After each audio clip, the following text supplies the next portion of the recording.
얼마 전에 있었던 미국에서 있었던 방송국 또는 SNS에 떠오르는 뉴스들을 먼저 여러분들에게 전해드리겠습니다. 버락 오바마 대통령의 장모가 매년 약 2억 원의 연금을 평생 받게 됐다고 하는 뉴스가 나왔습니다. 미국에선 대통령이 되면 장모도 매년 2억 정도의 연금을 받나 봅니다. 미국 민주당 대선 후보 힐러리 클린턴이 피자집 뒷방에서 비밀리에 아동 성매매 조직을 운영하고 있었다. 또 힐러리 클린턴이 이메일 유출을 조사하던 미 연방수사국 그러니까 FBI 요원이 살인한 뒤에 자살한 채 발견됐다. 그런가 하면 프란치스코 교황이 트럼프를 지지한다고 발표했다. 또 위키리스크가 힐러리가 이슬람 국가 IS의 무기를 판매하는 것을 확인했다. 이게 방송 매체나 SNS에서 뉴스로 선포된 것들이었습니다. 어떤 분들은 그런가? 여러분 그러는데 여러분 지금까지 말씀드린 이 모든 뉴스는 전부 가짜 뉴스였습니다. 가짜 뉴스였습니다. 근데 이게 CNN이나 또는 CBS 또는 SNS 상에서 떠올랐던 발표됐던 그런 뉴스들입니다. 여러분 이게 가짜인데 이 가짜 뉴스가 미국 사람들의 마음을 엄청나게 흔들었습니다. 그래서 잘 나가던 여론조사에서 늘 압승을 하던 힐러리가 곤두박질을 치게 되고 그래서 트럼프가 당선된 것은 이 가짜 뉴스 덕분이다 라고 하는 평가도 있을 정도입니다. 그런데 그 가짜 뉴스 때문에 당선된 것으로 평가를 받고 있는 이 트럼프가 대통령이 되고 난 다음에 또 몇 가지 뉴스가 나왔습니다. 이 트럼프 미국 대통령이 당선인 된 게 못마땅해서 시위를 하던 6명이 시애틀로 가는 고속도로에서 트럭에 치여 숨졌다. 뉴스가 나왔습니다. 그런가 하면 CNN 방송국이 트럼프 대통령이 2013년에 러시아에 갔을 때 호텔에서 매춘부들과 아주 문란한 쇼를 벌였고 그 동영상을 러시아가 가지고 있다고 CNN 방송이 방송을 했습니다. 이 진위 여비는 일단 트럼프를 반대하던 시위자가 고속도로에서 죽었다는 말은 전혀 일어나지 않은 가짜 뉴스였고 러시아에서 문란한 쇼를 벌였다고 하는 이 트럼프에 관한 이야기는 아직 밝혀지지 않은 얘기입니다. 본인은 자기는 외국에 나가면 극도로 조심하는 사람이다. 호텔에 어디에 이 카메라가 설치되어 있는지 모르기 때문에 자기는 극도로 조심하는 사람인데 이건 아주 새빨간 거짓말이다. 이렇게 CNN 그 방송을 가리켜서 공격을 했습니다. 그래서 엄청난 그 반향을 일으키고 있는 이 잘못된 뉴스들 이 영향이 얼마나 클까. 근데 문제는 방송국이 한 얘기는 거의 믿는다고 하는 겁니다. 거기다가 증거 자료나 그림이나 증거 자료들을 제공하기 때문에 거의 믿는다고 하는 게 우리들의 문제입니다. 그래서 스탠포드 대학교에서 실험을 했는데 중학생들 82%가 진짜 뉴스와 가짜 뉴스를 구분하지 못했다고 그럽니다. 사람들에게도 문제가 많죠. 사람들은 자기가 듣고자 하는 것을 골라서 듣는 경향이 있습니다. 내가 싫어하는 걸 들어주면 싫어하게 돼 있고 내가 좋아하는 걸 얘기해주면 또 열광적으로 빠져들게 돼 있습니다. 여러분 이게 아주 심각합니다. 이 힐러리 같은 경우가 그 예죠. 힐러리는 실제로 이 가짜 뉴스 때문에 곤욕을 치른 것 같습니다. 여러분 생각해 보십시오. 힐러리가 동성애자라고 알려져 있는데 그 힐러리가 아동 성매매, 즉 아동들을 성노예로 그 피자집 비밀방에서 운영하고 있었다는 뉴스가 만일 공영방송에서 나왔다고 한다면 여러분 그를 지지하던 사람들은 얼마나 놀랬겠으며 그를 반대하던 사람들은 얼마나 또 춤을 췄겠습니까? 이게 가짜임에도 불구하고 이게 방송 매체를 통해서 흘러나갈 때는 엄청난 파장을 일으킨다는 겁니다. 처음에는 SNS상에 이게 떠올랐습니다. 클린턴이 이 아동 성매매방을 운영하고 있는데 그게 어디냐면 워싱턴 DC 피자 가게 코멧 핑퐁이라고 하는 가게다라고 하는 가게 이름까지 언급이 됐습니다. 그래서 어떤 의협심이 있는 사람이 인터넷상에 지금도 아이들이 거기에 숨겨져 있다라고 하는 메시지가 있어서 의협심 있는 이 사람이 총을 들고 자기가 구원해 내겠다고 갑니다. 갔는데 문이 잠겼습니다. 그래서 문고리를 총으로 쏴서 부서뜨리고 안으로 들어갔는데 그런데 그 안엔 그런 아이들이 없었습니다. 마침 이제 경찰이 그 총기 사건을 듣고서 경찰이 몰려들어서 이 남자가 순순히 이제 손을 들고 나왔는데 경찰 조사에서 이렇게 얘기를 했습니다. 온라인상으로 이 코멧 핑퐁이라고 하는 가게에서 아동 노예를 숨겨놨다는 글을 봤다. 그래서 아이들을 구출하기 위해서 집쪽 왔는데 없었다. 그래서 자기가 순순히 이렇게 나왔다 하는 얘기를 했습니다. 근데 여러분 이런 총기 사건이 실제적으로 일어났는데 일어난 지 며칠 뒤에 미국의 그 CBS 뉴스에 이런 뉴스가 또 나왔습니다. 뉴욕 브루클린에 위치한 화덕 피자 음식점 로보타에 피자 게이트를 거론하면서 종업원들을 협박하는 전화가 실제로 걸려왔다. 이렇게 발표를 했습니다. 뉴스를 틀어줬습니다. 그러면서 그 뉴스 내용 가운데 협박범은 클린턴 후보의 국무장관 시절 이메일 스캔들을 문제 삼은 뒤에 클린턴이 몇 년 전 로보타에서 열린 정치자금 후원자의 생일 잔치에 참석한 적이 있다고 덧붙였습니다. 여러분 그러니 대선에 얼마나 큰 영향을 줬겠습니까? 엄청난 영향을 준 것은 틀림이 없을 것 같습니다.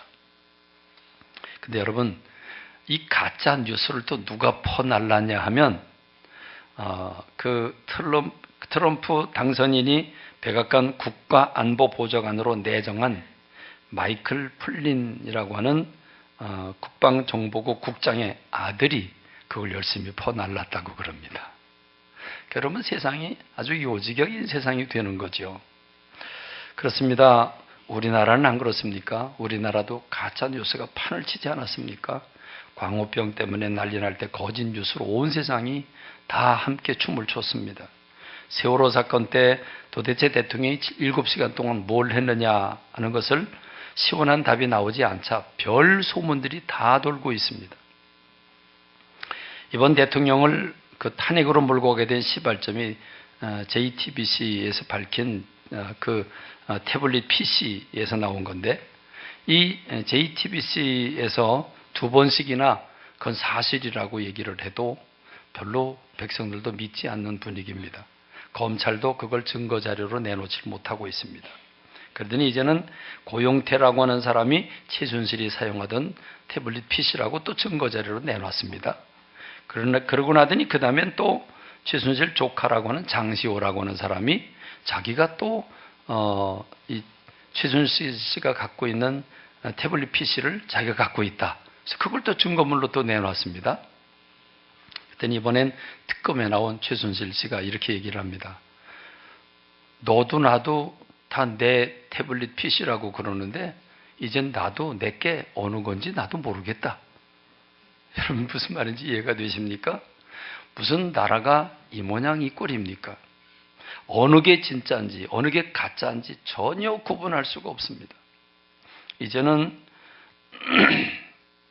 방송국도 많고 거기에 SNS까지 합세를 하니까 대한민국 온통 가짜 뉴스로 몸살을 앓는 것 같습니다. 지금도 SNS, 유튜브 같은 경우 들어가 보면 정유라가 박근혜 대통령의 딸이며 그 외에도 딸이 2명이나 더 있을 뿐만 아니라 영국에 갔을 때는 보좌관과 같은 한 방을 썼다. 뭐 이런 얘기들이 나오고 있습니다. 이제는 뭐가 뭔지 모르겠습니다. 이제 웬만한 뉴스는 믿지 말아야 되겠다고 하는 생각이 들어갈 정도로 일어납니다. 여러분 옛날에 양치기 늑대 소년 얘기가 있죠. 양치기 소년이 늑대가 나타났다라고 소리 지르니까 동네 사람들이 삽이고 몽둥이고 쇠사랑이고 들고 나타났습니다. 근데 가짜였습니다. 거짓말로 한 겁니다. 그래서 야단을 치고 다시 이런 일 하지 마라 그랬는데 재밌거든요. 그래서 그 뒤에 몇 번 더 써먹었습니다. 그 뒤에 사람들이 왔다가 화를 내고 갑니다. 근데 이번엔 진짜 늑대가 나타났죠. 그래서 늑대가 나타났다고 소리를 질렀는데 아무도 안 나타났습니다. 아직 그의 말을 못 믿겠다는 거죠. 오늘 우리 사회가 가짜 뉴스로, 가짜 정보로 세상이 혼란스러워졌습니다. 그래서 독일에선 가짜 뉴스와의 전쟁을 선포하고 가짜 뉴스를 퍼뜨린 사람들에게는 5년 이하의 징역에 처하겠다고 발표했습니다. 페이스북 최고 경영자인 마크 저커버그라고 하는 사람은 처음에는 절대로 페이스북이 그 대통령 선거에 영향을 주지 않았다라고 했다가 여러 가지 증거 자료를 대니까 이제는 가짜 뉴스를 차단하는 장치를 이제 보급하겠다 이런 약속을 했습니다. 네, 여러분 오늘 말씀 서두에 이 세상 돌아가는 이 가짜 뉴스에 대해서 여러분들에게 말씀드린 이유는 이게 방송이나 언론만의 문제가 아니라 우리들의 삶 속에도 깊이 연루되어 있기 때문입니다. 이 가짜, 거짓말은 사람들과 관계를 악화시킵니다. 서로 등지게 만들고 인격을 파괴시키게 만듭니다. 사회를 파괴하게 만드는 원흉이 되죠. 그렇습니다. 우리는 이 정보에 대해서 특별히 좀 남다르게 생각해야 할 필요가 우리들 속에 있습니다. 옛날에는 우리 어린 시절에는 직접 만나야만 정보를 얻을 수 있었습니다. 얼굴을 마주 봐야만 됩니다. 그래서 우체부 아저씨는 유일한 정보 통로였습니다. 우체부 아저씨가 왔다 가고 편지를 전해주면 아주 그건 유일한 정보였습니다. 그리고 급하게 전보가 날라오면 그건 큰일 나는 일이었습니다. 그러다가 유선 전화가 생겼습니다. 집집마다 선을 끌어대고 전화를 놓고 전화로 여보세요 하고 음성이 멀리 제주도도 또는 다른 나라에 있는 사람하고 전화가 연결된다고 하는 건 엄청난 기적 같은 일이었습니다. 그때는 다이ヤ를 돌렸죠. 이렇게 다이야를 돌리고 군대에서는 막 돌려가면서 통신 보안을 외치던 그런 때도 있었습니다. 그러다가 삐삐가 생겼죠. 근데 삐삐는 일방통행이죠. 그런데 오래 살다 보니 별일이 다 생깁니다. 선이 없는 전화가 나옵니다. 무선 전화라는 거죠. 세상에 어떻게 선이 없는데 전화가 되지? 우린 선이 있어야만 전화가 되는 줄 알았는데 선이 없는데 전화가 됩니다. 근데 여러분 그 전화는 어떤 전화였냐면 지금의 무전기 같은 커다란 그런 전화였습니다.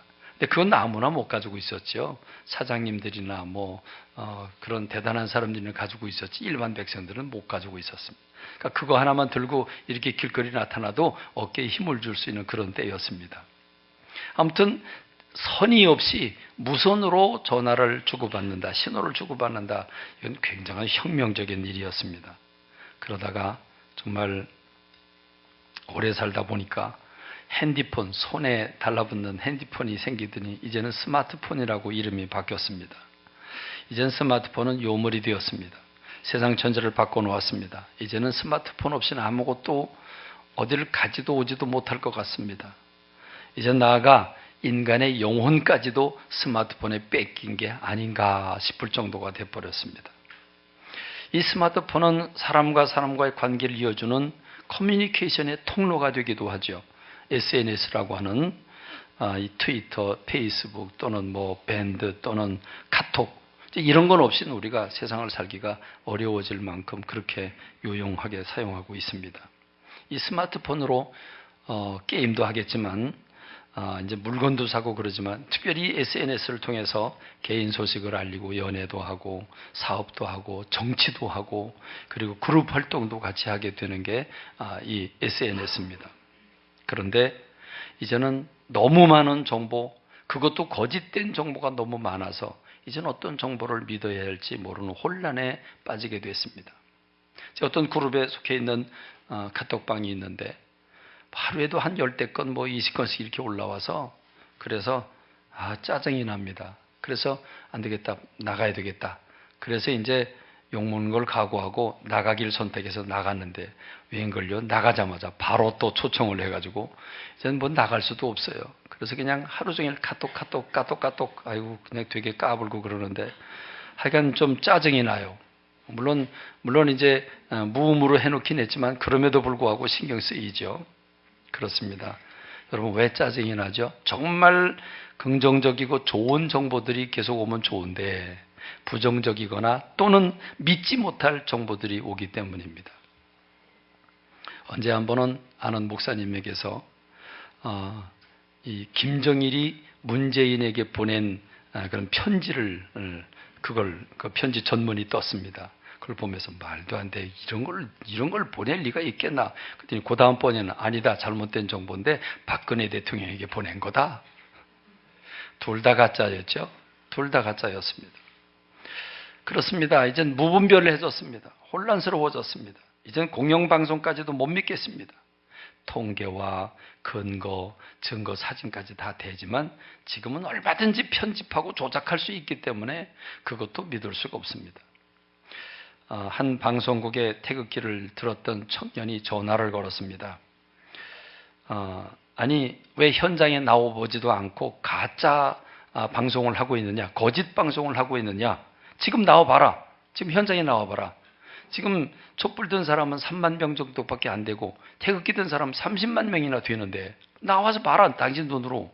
그런데 왜 촛불 든 사람이 30만 명이라고 거짓말하고 있냐? 그러면서 그건 그렇다 치고 왜 태극기 드는 건 하나도 안 보여주냐? 왜 촛불만 보여주냐? 그랬습니다. 그랬더니 그건 우리 방송사가 선택할 일이지 시청자가 따질 게 아닙니다. 그러면서 우리가 왜 잘못된 사람들을 방송에 내보내줘야 됩니까? 그랬더니 이 청년이 그럼 태극기 든 사람들은 다 잘못된 사람들이란 말입니까? 그리고 옥신각신하는 그 녹음 파일을 이렇게 제가 들으면서 제가 깨달은 게 있습니다. 그렇구나. 방송국은 제가 지금까지 알고 있던 언론이라고 하는 건 사실을 보도해야 되고 그리고 있는 그대로 보여줘야 되고 중립적인 위치를 가져야 되는 걸로 알고 있었는데 그게 아니었구나. 방송국이 여러 개 방송국이 세웠는데 많이 세워진 이유가 뭐냐? 그 방송국 사주나 방송국 사람들이 자기네가 하고 싶은 얘기가 있어서 방송국을 차린 거로구나. 결국은 방송국 개체마다 자기의 색깔이 있고 자기가 하고 싶은 말이 있는 거로구나. 그래서 나와 있는 자료들을 조작을 하거나 재편집을 하거나 해서 자기네들이 말하고 싶은 것만 말하고 있구나 하는 생각을 하니까 가슴이 많이 아프게 됐습니다. 이런 일도 있었죠. 대구시장에 불이 났었죠. 대통령도 갔습니다. 그런데 그것이 방송국에 보도가 됐습니다. 그런데 한 시민이 항의 전화를 했죠. 녹음을 하면서 항의를 했습니다. 아니 대통령이 대구시장에 왔을 때 자기가 그 자리에 있었는데 그런데 분위기는 대부분이 대통령 오는 걸 환영하는 분위기였다. 근데 딱 한 사람이 여기 왜 왔냐고 항의를 한 사람이 했는데 당신네 방송은 왜 환영하는 분위기는 한 번도 안 보여주고 항의하는 사람만 하루 종일 틀어주고 있냐. 이거 잘못된 편파 방송 아니냐. 이런 얘기를 하는 걸 들으면서 그게 그럴 수도 있구나. 사실은 사실 보도를 한 겁니다. 그런데 대부분의 사람들이 환영한 얘기는 다 잘라버리고 아예 보여주지도 않고 반대한 한 사람의 것만 보여줌으로써 여론을 완전히 편향된 보도를 하게 된 겁니다. 어느 방송과 신문에서는 초기 화면에 머리 기사로 여러 날 동안 김진태 의원이 촛불 시위를 하는 동안에 사우나를 가 있었다 하는 그 뉴스를 계속해서 보여주고 있었습니다. 알고 보니까 김진태 의원이 연탄 난로를 봉사를 하고 그러고 난 다음에 그거 끝나면서 사우나를 간 건데 연탄 봉사한 건 싹 빼버리고 사우나 간 것만 딱 보여주면서 세상이 이럴 수가 있느냐 이렇게 비판하고 있는 겁니다. 그래서 저는 깨닫게 됐습니다. 방송국이 보여주는 뉴스는 그대로 받아들이면 안 되는구나. 저게 사진까지 증거까지 되고 있지만 저게 일부만 편집한 거일 수 있구나. 그래서 저걸 액면 그대로 받아들이면 안 되겠구나. 그러면 결론은 무엇입니까? 저건 방송국이 자기네가 하고 싶은 얘기를 하고 있는 거니까 그럼 나는 어떻게 해야 될 것인가? 저게 얼만큼 편집된 건지를 내가 두 눈을 똑바로 뜨고 봐야 되는구나. 그리고 저게 방송국에서 하고 싶은 얘기가 따로 있구나. 그래서 저는 이런 슬픈 두 가지 현실을 보게 됐습니다. 대통령이 그 탄핵을 하겠다고 국회에서 통과된 날 어떤 신문에는 대서특필해서 민주주의의 대승리다 축하하고 난리가 났습니다. 그런데 한쪽 신문에서는 다른 신문사에서는 민주주의가 땅바닥에 떨어진 날이다. 민주주의가 실종된 날이다. 참으로 슬픈 날이다. 그럼 여러분 어느 게 맞습니까? 근데 한 가지 신문만 보면 한쪽에 신문 본 사람은 그날은 슬픈 날이고 민주주의가 땅에 떨어진 날이고 한쪽에서는 민주주의가 승리한 날입니다. 그럼 어느 게 맞는 겁니까? 우리가 너무 선택하기가 너무 어려워졌다는 말입니다. 내가 보고 있는 정보가 다가 아니라는 겁니다. 이제는 우리가 혼란스러워졌습니다. 저는 몇 년 전까지만 해도 이승만이라고 하는 사람 생각하면 이승만 그러면 첫째 독재자, 두 번째 왜 대한민국 대통령의 부인이 파란 눈이어야지? 파란 눈을 가진 부인을 가진 대통령. 이게 제 뇌리 속에 늘 박혀 있었습니다. 그런데 우연한 기회에 이승만이 한 일을 이야기하는 정보를 듣게 되었고 그래서 책을 읽게 되면서 이승만의 일이라고 하는 사람을 다시 보게 되는 그런 평가를 하게 됐습니다. 사람은 무엇을 보고 무엇을 듣느냐에 따라서 생각이 달라집니다.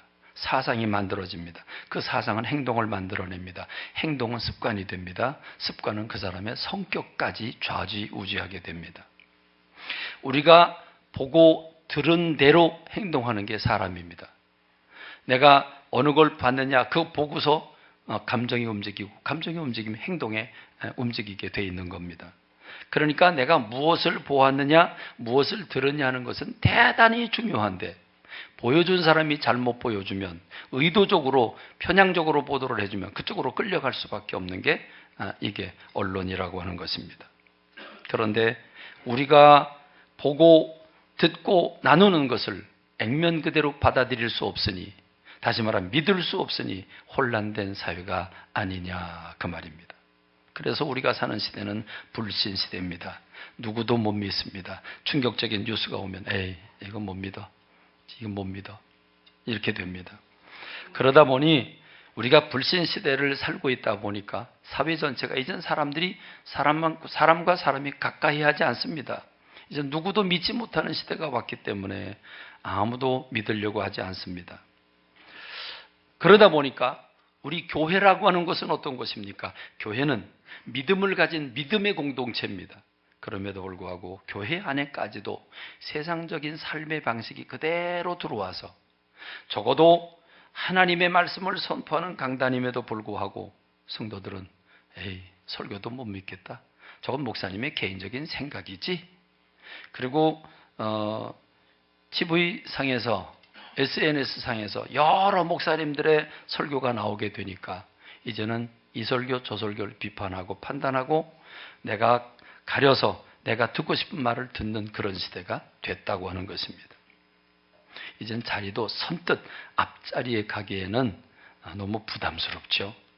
앞자리에 가면 바로 받아들여야 될 것 같은 느낌이 들어서 안내위원들이 앞자리 가라고 그러는데 앞자리에 올 때는 마치 그냥 끌려오는 것처럼 이렇게 오게 되는 경향이 있습니다. 그래서 사람들은 위로와 용기를 주고 가볍게 웃고 즐기는 이야기거리를 하면 굉장히 좋아하고 아주 훌륭한 목사님입니다. 죄나 회개, 섬김과 봉사를 얘기하면 성도들이 마음을 아주 무거워하고 있습니다. 부담 가지고 있습니다. 뭔가 바른 것, 결단을 요구하는 설교를 하면 이제 사람들은 싫어합니다.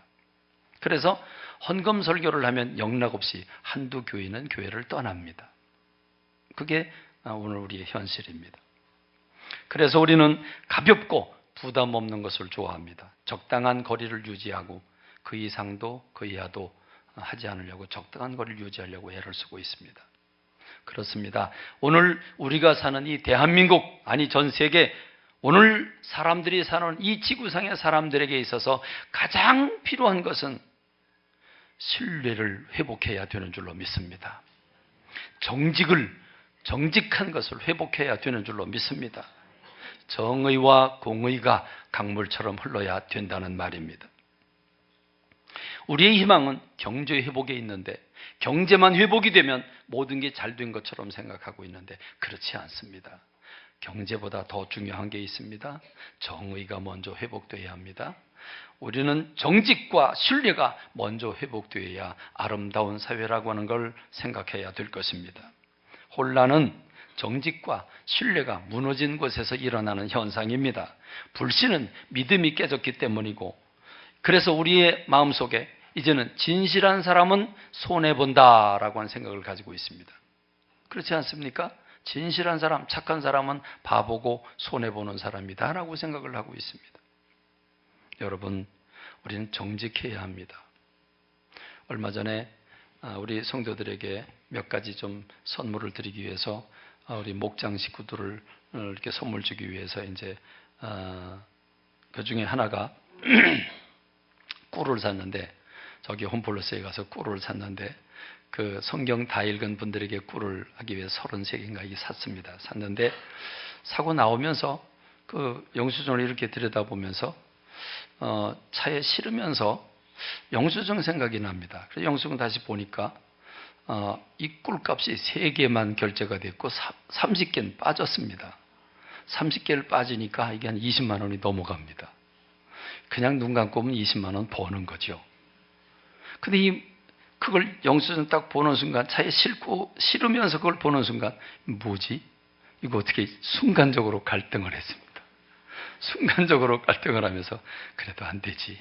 그리고 이제 가서 자진 신고를 했습니다. 이게 33개인데 3개밖에 결제가 안 됐다. 그러니까 고맙다고 그러면서 이렇게 문지르는 뭐 하나 카드 하나 줍시다. 문지르니까 5만 원 사면 5천 원 할인해 주는 거 하나 얻었습니다. 근데 시효가 지났습니다. 그렇게 자진신고를 하고 나니까 제가 마음이 후련해졌어요. 내가 설교자인데, 내가 목회자인데, 목회자가 이거 계산 잘못했다고 그냥 꿀꼬독하면 되겠나, 그런 생각이 들었습니다. 여러분, 정직하면 손해보지만 정직한 게 아름다운 줄로 믿습니다. 여러분, 우리가 지금 회복해야 되는 건 신뢰를 회복해야 되는 줄로 믿습니다. 우리 지금 너무 거짓말이 많습니다. 가짜가 너무도 많습니다. 여러분, 놀랍게도 오늘 우리가 읽은 성경 말씀 가운데 스가랴라고 하는 선지자는 이스라엘 백성들이 이스라엘 나라가 왜 망하게 되었냐, 나라가, 그리고 왜 축복의 땅에 살지 못하고 바벨론이라고 하는 나라에 끌려가게 되었느냐, 이 정직과 정의를 잃어버렸기 때문이라고 말해주고 있습니다. 스가랴서 7장 8절로 10절에 보면 만군의 여호와가 이같이 말하 이르기를 너희는 진실한 재판을 행하며 서로 인애와 긍휼을 베풀며 과부와 고아와 나그네와 궁핍한 자를 납치하지 말며 서로 해하려고 그 마음에 도모하지 말라고 했습니다. 여러분, 하나님이 진실한 재판과 인애와 긍휼을 베풀고 과부와 고아 나그네와 또 궁핍한 자를 납치하지 말고 서로 해하려고 마음에 도모하지 말라고 말씀을 했음에도 불구하고 이스라엘 백성들은 그걸 듣기 싫어했습니다. 등을 돌리고 귀를 막고 마음을 금강석처럼 굳게 마음을 닫아놓고 굳게 함으로써 하나님이 진노하셨습니다. 그래서 스가랴 7장 14절에 보면 내가 그들을 바람으로 불어 알지 못하던 여러 나라에 흩었느니라 그랬습니다. 결국 정의와 공의를, 정직을 잃어버렸기 때문에 이스라엘 백성들이 포로로 끌려갔다는 것입니다. 나라가 망한 이유가 뭐냐? 정직과 신뢰를 잃어버렸기 때문입니다. 정의와 공의를 잃어버렸기 때문입니다. 여러분, 하나님이 미가라고 하는 선지를 통해서 하나님이 무엇을 원하는지를 분명하게 말씀해 주셨는데, 미가서 6장 8절에 보면 사람아, 주께서 선한 것이 무엇임을 내게 보이셨나니 여호와께서 내게 구하시는 것은 오직 정의를 행하며 인자를 사랑하며 겸손하게 네 하나님과 함께 행하는 것이 아니냐 그랬습니다. 영어 성경이 조금 더 쉽게 번역이 되어 있는데 He has showed you, O man, what is good 그랬습니다. 하나님께서 너에게 보여주셨는데 What is good, 선한 게 뭐냐를 보여줬다. What does the Lord require of you 그랬습니다. 하나님이 너에게 요구하는 게 도대체 뭐냐? 첫째는 to act justly, 네가 정의를 행하는 것이다. 두 번째는 to love mercy, 자비를 사랑하는 거다. 자비를 사랑하는 거다. 인자를 사랑하며, 그러니까 인자가 사람으로 알고 있지만 사람이 아니고 자비입니다. 인자, 자비, 긍휼입니다. 긍휼을 사랑하는 거다. To work humbly with your God, 하나님과 함께 겸손하게 함께 걸어가는 것, 그걸 하나님이 원하신다. 뭐 대단한 일을 하는 걸 원하시는 게 아니라 겸손하게 네 걸 내려놓고 하나님과 가기를 원하신다. 여러분, 우리 함께 우리 스스로 질문을 해볼까요? 과연 정의가 대한민국에 있을까요? 여러분, 과연 자비와 긍휼이 여기는 마음이 대한민국에 있을까요? 촛불 든 사람들이, 태극기를 든 사람들이 서로 긍휼이 여긴 마음이 있나요? 과연 자기의 꿈과 바램을 버리고 주님과 함께 길을 걷는 것을, 그걸 내가 해야 될 일이라고 생각하고 있는 사람, 자기 걸 내려놓고 하나님과 함께 길을 걷는 걸, 그게 인생이 해야 될 일이라고 생각하는 사람이 과연 몇 명이나 될까요? 우리 생각에는 이스라엘 백성들이 우상 숭배를 했기 때문에 하나님이 진노해서 그들이 망했다라고 생각하게 되는데, 맞습니다. 그들이 우상 숭배도 했습니다. 그런데 스가랴 선지자가 보는 눈은 달랐습니다. 스가랴 선지자가 보는 눈은 정직과 정의를, 공의를 잃어버렸기 때문이라고 말합니다. 사랑을 잃어버렸기 때문이라고, 그래서 그들이 망했다고 말해주고 있는 겁니다. 그렇습니다. 저는 그럼에도 불구하고 대한민국의 희망은 우리 교회에 있는 줄로 믿습니다. 왜냐하면 교회라고 하는 공동체는 믿음의 공동체이기 때문입니다. 우리는 정직과 신뢰를, 그리고 정의를 기본으로 하고 있기 때문인 줄로 믿습니다. 하나님은 정직과 진실, 공의와 정의를 잃어버린 이스라엘을 징계하셨습니다. 바벨론 포로로 끌고 가셨습니다. 진노하셨습니다. 하나님이 진노하셨는데 그렇게 매를 때리고 난 하나님은 돌이키십니다. 그래서 이스라엘 백성들을 고국으로 돌아오게 하겠다고 약속을 하십니다. 그 내용이 스가랴서 8장 13절로 15절의 말씀인데, 유다 족속아 이스라엘 족속아, 너희가 이방 가운데서 저주가 되었었다. 그러나 이제는 내가 너희를 구원하여 너희로 축복이 되게 하겠다.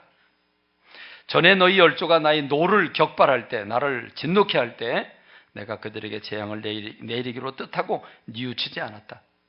내가 재앙 내리는 것에 대해서 전혀 마음을 꺾지 않았다. 그런데 이제 내가 예루살렘과 유다 족속에게 은혜 베풀기로 뜻하였나니 너희는 두려워하지 마라.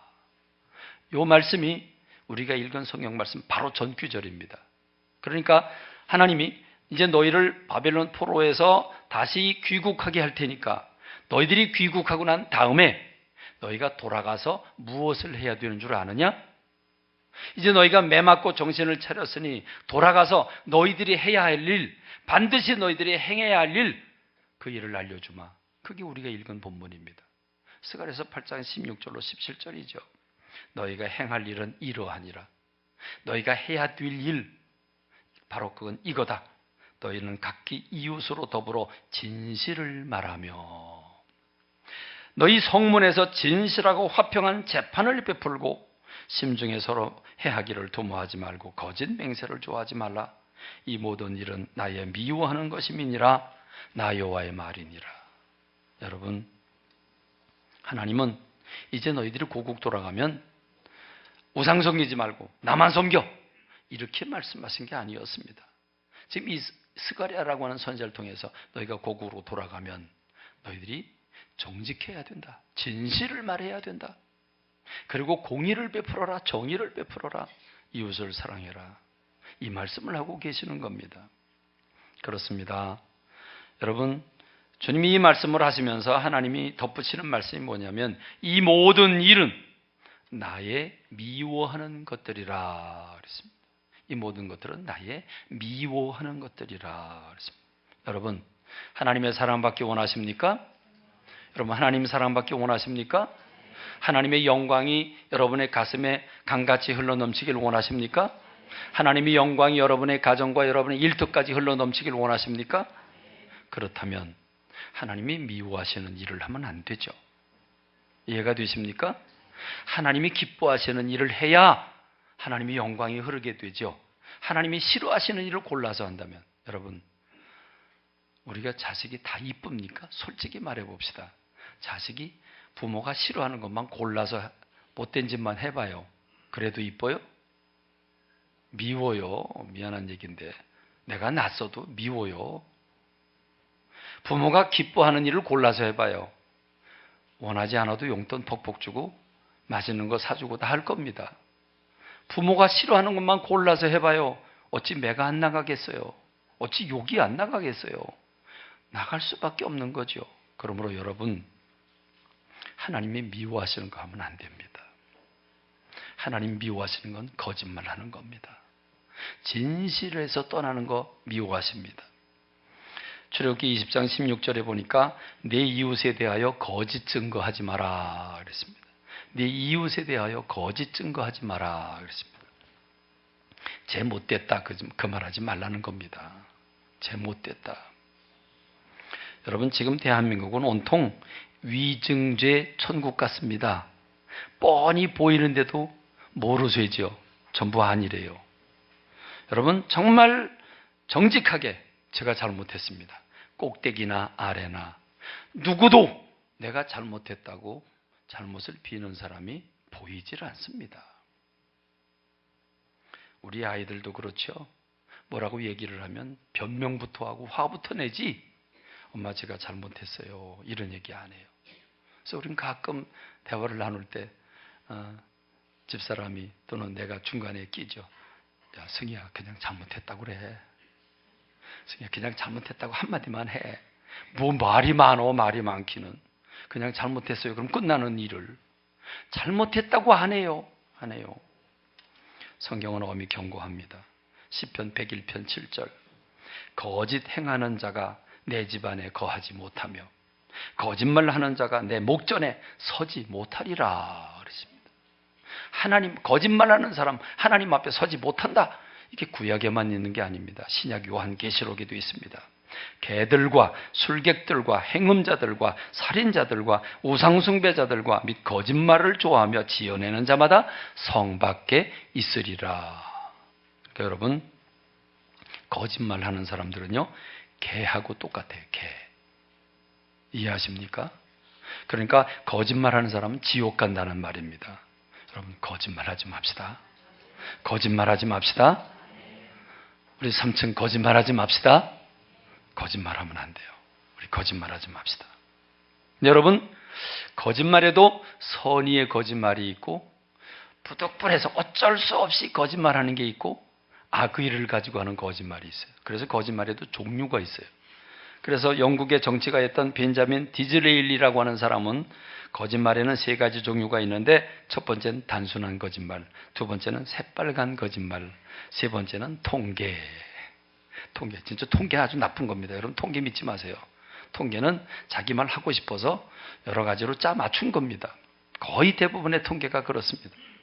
여러분, 근데 저는 이 말을 조금 바꿔서 거짓말엔 3가지 종류가 있다. 첫째는 하얀 거짓말, 둘째는 빨간 거짓말, 셋째는 까만 거짓말. 이 3가지가 있다. 하얀 거짓말은 선의의 거짓말. 상대방에게 좀 상처 안 주려고 이런 거죠. 이쁘진 않은데 너 참 이쁘다. 상대방하고 충돌하기 싫어서 그냥 좋게 얘기하는 거. 또는 관계 개선을 위해서 살짝 이제 좀 거짓말 좀 보태는 거, 이런 거죠. 이게 하얀 거짓말이에요. 근데 빨간 거짓말은 자기의 죄와 자기의 허물, 자기의 자존심을 드러내지 않기 위해서, 그걸 커버하기 위해서 살짝 비틀어서 거짓말하는 거예요. 빨간 거짓말이에요. 그런데 까만 거짓말은 상대방이 미워서 상대방 죽이려고 거짓 증거를 갖다 대는 거예요. 그건 까만 거짓말이에요. 우리는 적어도 까만 거짓말은 안 하는데 하얀 거짓말은 그냥 늘상 하고, 그리고 빨간 거짓말도 꽤 많이 하는 것 같습니다. 여러분 그렇지 않아요? 빨간 거짓말 많이 안 해요? 내가 어떤 일에 관련이 됐을 때 그거 아니라고 살짝 말꼬리 돌려서 사람들과 혼란스럽게 만들어주는 역할을 하지 않아요? 여러분, 하얀 거짓말이든 빨간 거짓말이든 거짓말은 나쁜 겁니다. 왜 나쁜 거 줄 아십니까? 진실하지 않으면 신뢰가 깨지게 됩니다. 거짓말이 있는 곳에 제가 그렇게 말했는데 거기 쟤나 그렇게 보지 않네? 여러분, 이게 거짓말이 드러납니다. 거짓말이 드러나면 신뢰가 깨집니다. 그러면 관계가 깨집니다. 그러면 사람을 잃어버립니다. 사람을 잃어버리면 다 잃어버린 겁니다. 여러분, 신뢰가 깨지면, 그 다음에 어떤 거짓말을 하면 어떤 관계가 옵니까? 자존심이 상합니다. 제가 거짓말을 했다는 것에 대해서 하지도 않은 말을 비틀어서 막 이렇게 한 것처럼 말을 해버리면, 그러면 속이 상하게 됩니다. 자존심이 상합니다. 기쁨이 사라집니다. 그러면 꺼리 끼는 관계가 됩니다. 그 다음에 세 번째, 거짓말을 했다는 걸 드러나게 되면 분노가 일어납니다. 그리고 미움이 싹 듭니다. 원수 관계가 됩니다. 그래서 결론은 싸우고 다투고 분열하고 등지게 되어 있습니다. 여러분, 그러니 하나님이 미워하실 수밖에 없죠. 여러분, 거짓말하지 맙시다. 거짓말하지 맙시다. 말을 돌려서도 하지 맙시다. 여러분, 좀 욕 좀 먹고 맙시다. 괜히 변호하려고 말 돌리지 마십시다. 여러분, 저는 진실도 말하지 맙시다. 사실도 말하지 맙시다. 아니, 진실인데, 사실인데. 여러분, 사실이 사람을 죽여요. 이해하십니까? 사실이 사람을 죽여요. 이게 중상이고 이게 모략인 겁니다. 무슨 말입니까? 여러분, 그래요. 누가 어떤 말을 했다, 어떤 실수를 했다, 어떤 잘못을 했다. 아주 부끄러운 일을 했어요. 했다고 쳐요. 했어요. 했는데 그걸 누가 이렇게 했어 라고 말하면 그 듣는 사람이 그 장본인을 어떻게 생각하겠습니까? 그 사람의 인격을 무시하게 됩니다. 그 사람의 인격을 불신하게 됩니다. 그러면 그 사람과의 관계가 안 됩니다. 그럼 그 사람을 대할 때 어떤 관계가 되겠습니까? 나하고 직접적으로 부딪힌 건 아닌데 그걸 듣는 사람이 그 사람에 대해서 선입견념을 가지게 되고 꺼리끼게 되어 있습니다. 그럼 그 사람은 관계를 맺을 수가 없게 됩니다. 진실성이 결여됐기 때문입니다. 그렇습니다, 여러분. 있는 그대로 내가 안 한 말을 했다고 그래? 그렇지요. 한 말 했어요. 한 행동 했어요. 그가 잘못한 거 사실로 했고 안 한 걸 했다고 그런 거 아니에요. 했는데 그 말을 함으로써 그의 인격이 신뢰받지 못하고 실망을 하고 거부가 되는 관계를 가지게 된다면 이건 해하는 것입니다.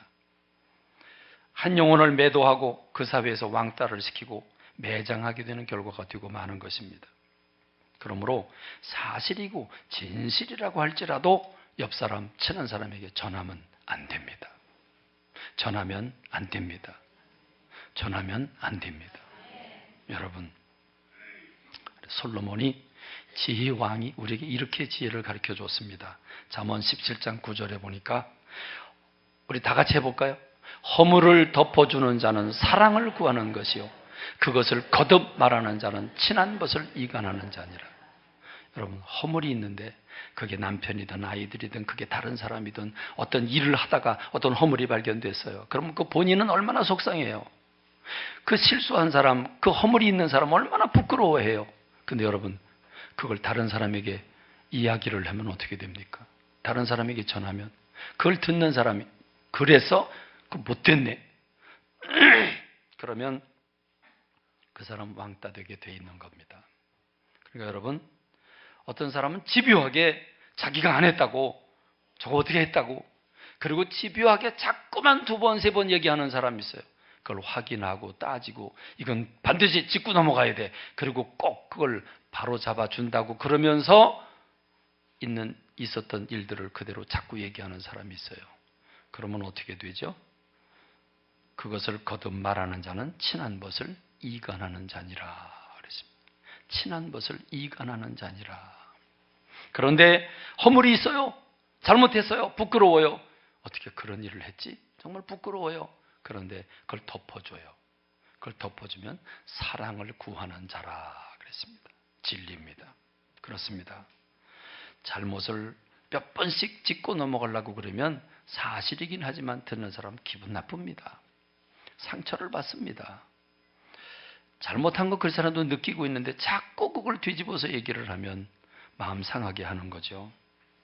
잠언 6장 16절로 19절에 보니까 여호와의 미워하시는 것 곧 그 마음에 싫어하시는 것 6, 7가지니 곧 교만한 눈과 거짓된 혀와 무지한 자의 피를 흘리는 손과 악한 계교를 꾀하는 마음과 빨리 악으로 달려가는 발과 거짓을 말하는 망령된 증인과 및 형제 사이를 이간하는 자라 그랬습니다. 하나님이 싫어하시는 것을 하면 하나님의 사랑받을 수가 없죠. 하나님의 진노가 임하게 되죠. 그런데 여러분, 하나님은 싫어하시는데요, 누군가는 되게 좋아해요. 춤을 추고 좋아해요. 그런 얘기 들으면. 누가 좋아하죠? 요한복음 8장 44절에 너희는 너희 아비 마귀에게서 났으니 너희 아비의 욕심을 너희도 행하고자 하느니라. 저는 처음부터 살인한 자요 진리가 그 속에 없으므로 진리에 서지 못하고 거짓을 말할 때마다 제 것으로 말하나니 이는 저가 거짓말쟁이요 거짓의 아비가 되었습니다. 신천지가 거짓으로 시작해서 거짓으로 끝납니다. 거짓으로 사람을 현혹합니다. 그렇습니다. 하나님은 신천지 싫어하십니다. 왜냐하면 하나님은 거짓을 싫어하는 분이기 때문에 그렇습니다. 여러분, 우리가 왜 거짓말을 하게 되죠? 우리 양심이 마비돼서 그래요. 여러분, 만일 누가 여러분 옆에서 자꾸만 남의 허물을 얘기하고 자꾸만 자기를 변호하면 그러면 그 말하는 그 사람이 아니고 그 사람 속에 역사하는 사단이 있다고 하는 걸 여러분이 알아야 합니다. 근데 우리는 부정적인 얘기를 하면 달콤하게 받아들이죠. 아주 못된 죄성이 우리들 속에 있어요. 누가 자꾸 남의 얘기를 하면 하나님이 원하는 게 아니에요. 여러분, 그땐 주님의 이름으로 명령하고 사단아 떠나가라! 그리고 명령해야 돼요. 그런 말 못하게 해야 돼요. 근데 우리는 그 말을 받아들이고 그 사람과 적대시합니다. 여러분, 잘못된 것입니다. 그래서 왜 이런 거짓말을 하게 됩니까? 디모데전서 4장 1절로 2절에 보니까 그러나 성령이 밝히 말씀하시기를 후일에 어떤 사람들이 믿음에서 떠나 미혹해 하는 영과 귀신의 가르침을 쫓으리라 하셨으니 자기 양심이 화인 맞아서 외식함으로 거짓말하는 자들이니라. 신천지를 보면 알잖아요. 저게 완전히 마귀짓이라고 하는 거 우리가 보면 다 느끼지 않습니까? 저는 성도님들에게 진심으로 부탁을 드립니다. 여러분이 잘했던 잘못했던 여러분 성도들을 만나면서 자기를 변호하려고 거짓말하지 마십시다. 거짓말하지 마십시다. 여러분, 비록 사실이고 진실이라고 할지라도 타인의 허물과 부족, 단점이라면 덮어주고 말하지 마십시다. 말하지 마십시다. 한 가지 더 부탁드립니다. 아무리 시대가 혼란스럽고 불신 시대라고 할지라도 교회에 와서만큼은 서로 신뢰하고 허물을 덮어주고 격려하는 주님의 사람들이 되기를 간절히 소원합니다. 만일 여러분들에게 말씀이 잘 들어가지 않죠? 말씀이 들어가지 아니하고 그리고 여러분들이 마음이 자꾸 들뜨면요, 아주 죄송합니다. 여러분, 그 성도님은 영적으로 병들어 있는 겁니다. 여러분, 병이 들면 입맛이 딱 떨어지죠? 그죠? 병이 들면 입맛이 떨어지죠? 말씀이 안 들어오면 내가 병난 겁니다. 근데 대부분은 내 입맛이 기준이기 때문에 입맛이 쓰면 이거 왜 이렇게 써? 이게 음식이 잘못돼서 이렇게 말하지. 오늘 내 입이 써. 이렇게 말 안 해요. 목사님이 잘못됐다고 그래요. 제가 잘했다는 건 아닙니다. 그러나 여러분, 설교가 안 들려오면 내가 잘못됐다는 걸 여러분이 마음속 깊이 겸손하게 새겨야 합니다. 그리고 주변을 돌아보세요. 다 은혜 못 받나? 눈물 흘리고 기뻐하고 눈물 흘리고 받는 사람들이 있다는 사실을 기억해야 합니다. 여러분, 저는 생각해 봅니다. 여러분이 무엇을 선택해야 할 것인가? 긍정을 선택해야 하고 진리를 선택할 것인가? 아니면 말을 전하고 부정을 선택할 것인가 하는 것입니다. 허물을 덮어주고 그리고 용서하는 것입니다. 그게 여러분이 사는 길인 줄로 믿습니다. 제가 한두 번 예화를 드렸었는데 아주 좋은 예화를 한 번 더 사용하겠습니다. 목사님 두 분이 탈선을 했습니다.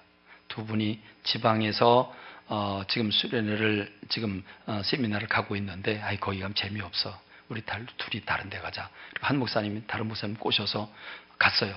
가다가 청평 팔각정에서 음식을 시켜놓고 담배를 딱 꺼내 물었습니다. 목사님 두 분이 그래서 담배불을 딱 켜는데 가스가 새가지고 폭발을 했습니다. 그래가지고 손, 얼굴 다 뒤었습니다. 근데 이 두 목사님 중에 한 분, 가자고 해서 그냥 끌려온 분, 그분은 아주 새님 같은 착한 목사님인데 그 교회에서 목사님이 어떻게 거짓말을 하고 지방에서 안 갔는데 다른 데를 가냐? 그리고 어떻게 담배를 피냐? 목사가. 그래서 그 교회에서 쫓겨났습니다. 근데 여러분, 정말 주동한 그 목사님, 정말 왈가닥 같은 그 목사님, 그분은요, 그 교회에 검사 장로님, 현직 검사 장로님이 계셨는데 장로님이 교인들을 소집을 했습니다. 다 모여라. 그래 놓고 젊은 목사님이 시골에 와서 목회하는 게 얼마나 답답하면 그렇겠냐. 그러니까 함구령을 내렸습니다. 이거 문제 삼지 마라. 함구령을 내렸습니다. 근데 여러분, 그 목사님이 손도 뒤고 그래서 늘 장갑 끼고 다녀요. 이 볼품이 없으니까. 근데 여러분, 그 목사님이 그 사건 있고 난 다음에 부흥 강사가 됐어요. 그리고요, 얼마 전에 작년에 감독 후보로 나왔어요. 그 연회에서 감독 후보로. 만일 그때 목사가 어떻게 담배를 피우고 목사가 어떻게 그럴 수 있어? 그리고 왜 쫓아냈다면 어떻게 됐을까요? 착한 목사님 쫓김 받고 그냥 소리 없이 은퇴했어요. 그런데 정말 문제 있는 이 목사님은 그걸 덮어줌으로 말미암아 부흥 강사가 되고 감독 후보까지 나왔다고 하는 것. 우리가 기억해야 합니다. 문제를 들춰내면 아무도 승리하는 사람은 없습니다. 덕보는 사람은 없습니다. 문제를 덮어주면 둘 다 삽니다. 할렐루야. 저는 여러분, 그런 점에서 목회자에게도 허물이 있음을 고백합니다. 저와 목사님들, 사모님들의 허물을 덮어주시길 간절히 부탁을 드립니다. 그게 여러분이 사랑하는 길이고 여러분에게도 유익한 길입니다. 아무리 세상이 지도자를 우습게 여기는 세상이지만 하나님을 믿는 교회에서만큼은 달라야 되는 줄로 믿습니다. 저는 여러분들이 기도를 부탁할 때마다 몸둘 바를 모르겠습니다. 여러분이 믿든 안 믿든 제 심정을 고백하는 것입니다. 기도를 부탁할 때마다 저는 두렵고 떨립니다. 제가 뭔데 한 영혼의 머리에 손을 얹고 기도를 합니까? 똑같은 죄인인데. 그러나 주님이 직분을 맡겨주셨으니 어찌하겠습니까? 그래서 한 번도 그럼 먼저 해야지. 그럼 내가 기도하면 돼. 이런 생각 가진 적 단 한 번도 없습니다. 정말 늘 두렵고 떨리는 마음으로 손을 얹습니다. 병원에 가도 그렇습니다. 늘 부끄러운 마음으로 주님이 주신 직분에 의지해 손을 얹게 됩니다. 여러분, 그것은 제 진실입니다. 여러분에게 부탁을 드립니다. 오늘 말씀대로 신뢰를 회복하십시다. 허물을 덮어주십시다. 진실을 말합시다. 사도 바울은 우리가 왜 서로 격려해야 되는지 가르쳐 줍니다. 에베소 4장 25절 그런즉 거짓을 버리고 각각 그 이웃으로 더불어 참된 것을 말하라. 이는 우리가 서로 지체가 됨이니라. 다윗은 우리가 하나님의 영광을 맛보기 위해서 우리가 어떻게 해야 되는가? 시편 15편 1절로 3절 여호와여 주의 장막에 유할 자 누구이고 주의 성산에 거할 자 누구이겠습니까? 정직하게 행하며 공의를 일삼으며 그 마음의 진실을 말하며 그 혀로 참소치 아니하고 그 보색에 행악지 아니하며 그 이웃을 회방치 아니한다 그랬습니다. 이걸 세 번역으로 읽으면 훨씬 더 은혜가 됩니다. 주님, 누가 주님의 장막에서 살 수 있겠습니까? 누가 주님의 거룩한 산에 머무를 수 있겠습니까?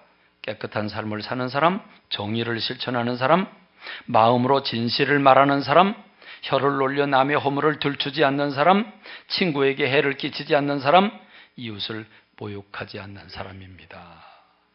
그렇습니다. 허물을 덮어주고 격려하고 배려하고 용기를 줌으로써 함께 천국을 맛보는 제가 되고 여러분들이 되길 주님의 이름으로 축원합니다. 기도하겠습니다.